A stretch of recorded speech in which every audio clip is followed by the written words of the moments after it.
আসসালামু আলাইকুম ভিউয়ার্স, জানিয়ে দিব এই মুহূর্তে পাওয়া সর্বশেষ ইসরায়েল এবং ফিলিস্তিন যুদ্ধের শিরোনাম। শুরুতেই শিরোনাম, এরপরেই বিস্তারিত। আলহামদুলিল্লাহ, যুদ্ধের শেষ হবে গাজার বিজয় দিয়েই নিরাপত্তা ভেঙে এবার নাসরুল্লাহর কঠিন হুঙ্কার। আলহামদুলিল্লাহ আলহামদুলিল্লাহ আলহামদুলিল্লাহ, হিজবুল্লাহকে এবার কঠিন আকাশ প্রতিরক্ষা ব্যবস্থা দিয়েছে ওয়াগনার। এরপরেই জানিয়ে দেব গাজার বিজয় নিশ্চিত, সুড়ঙ্গ থেকে হিট অ্যান্ড রান হামলা চালাচ্ছে হামাস, বললেন ইসরায়েল।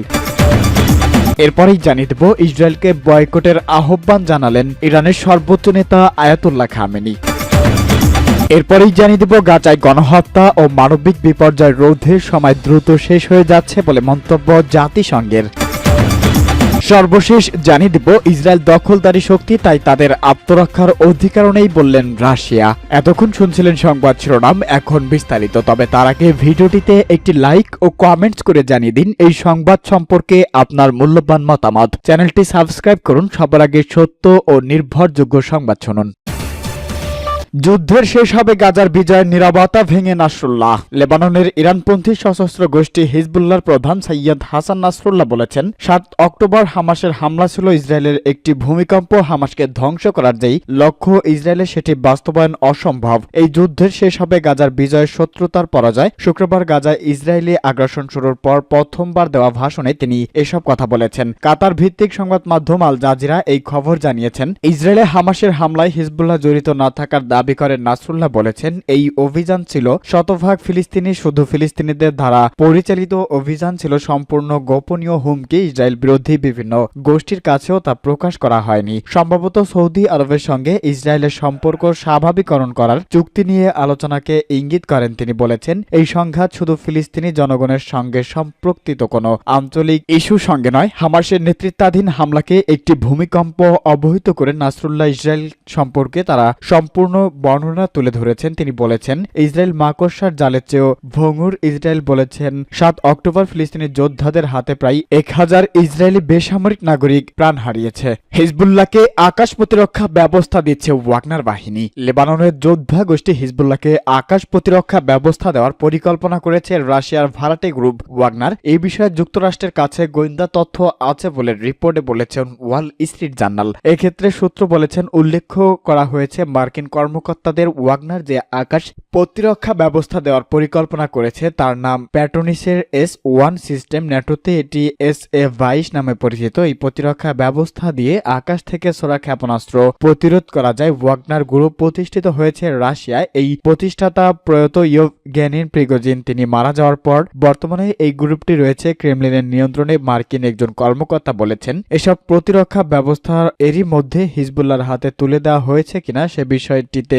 নিশ্চিত করেননি ওয়াশিংটন। তবে হিজবুল্লাহ ও ওয়াগনারের মধ্যে আলোচনার বিষয়ে মনিটরিং করেছে যুক্তরাষ্ট্র। ওয়াল স্ট্রিট জার্নাল বলেছেন, সিরিয়া হয়ে হিজবুল্লাহর কাছে পৌঁছে দেওয়া হবে প্যান্টুসির ব্যবস্থা। উল্লেখ্য, 1982 সালে হিজবুল্লাহ প্রতিষ্ঠিত করে ইরানের রেভলিউশনারি গার্ডস। ইরানের উদ্দেশ্য ছিল 1979 সালের ইসলামিক বিপ্লবের পর তা চারদিকে ছড়িয়ে দেওয়া। সুড়ঙ্গ থেকে হিট অ্যান্ড রান হামলা চালাচ্ছে হামাস। ইসরায়েল গাজা উপত্যকায় হামাসের শক্ত ঘাঁটি ঘিরে ফেলার দাবি করেছে ইসরায়েলের সামরিক বাহিনী। ইসরায়েলি প্রতিরক্ষা বাহিনী জানিয়েছেন, হামাস যোদ্ধাদের সঙ্গে তুমুল লড়াই জড়িয়ে পড়ে তারা। এ সময় ইসরায়েলি সেনাদের লক্ষ্য করে ভূগর্ভস্থ সুড়ঙ্গ থেকে হিট অ্যান্ড রান যুদ্ধের কৌশল ব্যবহার করে হামলা চালায় হামাস যোদ্ধারা। ব্রিটিশ বার্তা সংস্থা রয়টার্স এই খবর জানিয়েছেন। গাজায় আক্রমণের অগ্রগতির বিস্তারিত না জানিয়ে ইসরায়েলি প্রধানমন্ত্রী বেনিয়ামিন নেতানিয়াহুর এক বিবৃতিতে বলেন, আমরা যুদ্ধে ভালো অবস্থানে রয়েছি, আকর্ষণীয় সাফল্যও পেয়েছি এবং গাজার শহরে উপকণ্ঠ অতিক্রম করেছি। আমরা এগিয়ে যাচ্ছি। ইসরায়েলের প্রধান সামরিক মুখপাত্র রিয়ার অ্যাডমিরাল ড্যানিয়েল হাগারি সাংবাদিকদের বলেছেন, ইসরায়েলে সেনা গাজার শহর ঘেরাও সম্পূর্ণ করেছেন। গাজা শহরে হামাসের প্রধান ঘাঁটি রয়েছে। ইসরায়েলি সামরিক প্রকৌশলীদের প্রধান ব্রিগেডিয়ার জেনারেল ইন্দো মিজরাহি বলেছেন, সেনারা মাইন এবং ফাঁদের মুখোমুখি হচ্ছেন। হামাস দ্রুত শিখেছে ও ভালোভাবে প্রস্তুতি নিয়েছেন। হামাসের সামরিক শাখার মুখপাত্র আবু ওবাইদা এক টেলিভিশন ভাষণে বলেছেন, গাজা ইসরায়েলি নিহতর সেনার সংখ্যা সরকারের ঘোষণা চেয়ে অনেক বেশি। গাজায় স্থল অভিযান সম্প্রসারণের পর থেকেই শুক্রবার পর্যন্ত হামাসের সঙ্গে লড়াইয়ে 18 জন সেনা নিহত ও কয়েক ডজন ফিলিস্তিনি যোদ্ধাকে হত্যা দাবি করেছে ইসরায়েল।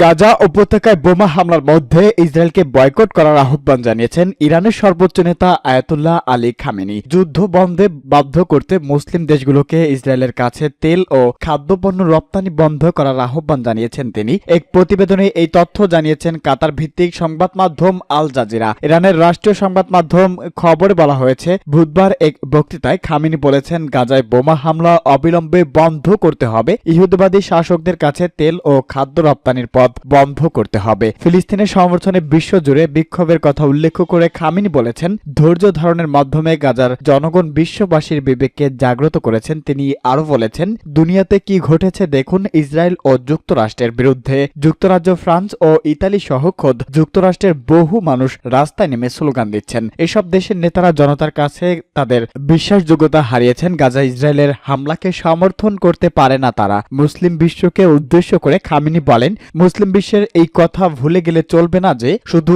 ইহুদিই নয়, গাজার নিপীড়িত সাধারণ মানুষের বিরুদ্ধে যুক্তরাষ্ট্র, ফ্রান্স এবং যুক্তরাজ্যও দাঁড়িয়েছে। ইয়েমেনের ইরান সমর্থিত হুদি বিদ্রোহীরা দক্ষিণ ইসরায়েলের ক্ষেপণাস্ত্র ও ড্রোন হামলা চালানোর দাবি করার কয়েক ঘণ্টা পর এক বিবৃতিতে ইরানের শীর্ষ কূটনৈতিক হোসাইন আমির আবদুল্লাহিয়ান বলেছেন, ইসরায়েলের ধারা সংগঠিত এইসব অপরাধের বিরুদ্ধে প্রতিরোধ গোষ্ঠী ও আন্দোলনকারী নীরব থাকবে না। এটাই স্বাভাবিক, কারো সম্পর্কে কারো অপেক্ষা করবে না। তারা এই যুদ্ধ বন্ধে আমাদের অবশিষ্ট রাজনৈতিক সুযোগগুলো ব্যবহার করতে হবে। পরিস্থিতি নিয়ন্ত্রণের বাইরে যেতে পারে বলেও সতর্ক করেছেন তিনি।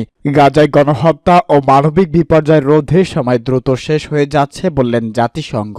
গাজায় ছিটিকে যখন ইসরায়েলি সেনারা ঘিরে রেখেছেন, যে কোনো সময় বড় হামলা শুরু হতে পারে, তখন জাতিসংঘের নিরপেক্ষ একদল বিশেষজ্ঞ সতর্ক বাণী উচ্চারণ করে বলেছেন। বৃহস্পতিবার দেওয়া জরুরি সতর্কতায় তারা বলেছেন, গাজায় গণহত্যা ও ভয়াবহ মানবিক বিপর্যয় রোধের সময় দ্রুত শেষ হয়ে যাচ্ছে। এমন অবস্থায় ইসরায়েল সফরে আসছেন যুক্তরাষ্ট্রের পররাষ্ট্রমন্ত্রী অ্যান্টনি ব্লিংকেন। গত 7ই অক্টোবর ইসরায়েল হামাস রকেট হামলার পর এটা ইসরায়েলের তার তৃতীয় সফর। অনলাইন আরব নিউজ বলেছেন, জাতিসংঘের এই বিশেষজ্ঞরা গাজা উপত্যকার এক ভীতকর চিত্র তুলে ধরেছেন। সেখানে জনমানব শূন্য করে দেওয়ার যে পরিকল্পনা শুরু করেছেন ইসরায়েল, তা স্থগিতে ইসরায়েলের অস্বীকৃতি তারা গভীর হতাশ প্রকাশ করেছেন। বিশেষজ্ঞরা বলেন, আমরা মনে করি ফিলিস্তিনি ভয়াবহ এক গণহত্যার ঝুঁকিতে এ বিষয়ে ব্যবস্থা নেওয়া এখনই সময়। ইসরায়েল দখলদারি শক্তি, তাই তাদের আত্মরক্ষার অধিকারও নেই বললেন রাশিয়া। ইসরায়েল যেহেতু একটি দখলদারি শক্তি, তাই তাদের দেশটির নিজেদের আত্মরক্ষার অধিকার নেই বলে মন্তব্য করেছেন রাশিয়া। চলমান ইসরায়েল হামাস যুদ্ধ নিয়ে জাতিসংঘের সাধারণ অধিবেশনে অনুষ্ঠিত হয়। আর এমন গুরুত্বপূর্ণ মঞ্চে জাতিসংঘে নিযুক্ত রাশিয়ার প্রতিনিধি ভ্যাসিলি নেবেনজিয়া একইভাবে সরাসরি ইসরায়েলের বিরোধিতা করেন। এ খবর দিয়েছেন জেরুজালেম পোস্ট। রাশিয়ার রাষ্ট্রদূত বলেন, তারা শুধু ইসরায়েলের কথিত আত্মরক্ষার অধিকার নিয়ে কথা বলে যাচ্ছেন, অথচ একটি দখলদারি শক্তি হিসাবে তাদের সেই অধিকার নেই। তিনি আরো বলেন, শুধুমাত্র ফিলিস্তিনের ইস্যুগুলোর সমাধান করার মাধ্যমেই ইসরায়েলের নিরাপত্তার নিশ্চয়তা দেয় সম্ভাব্য।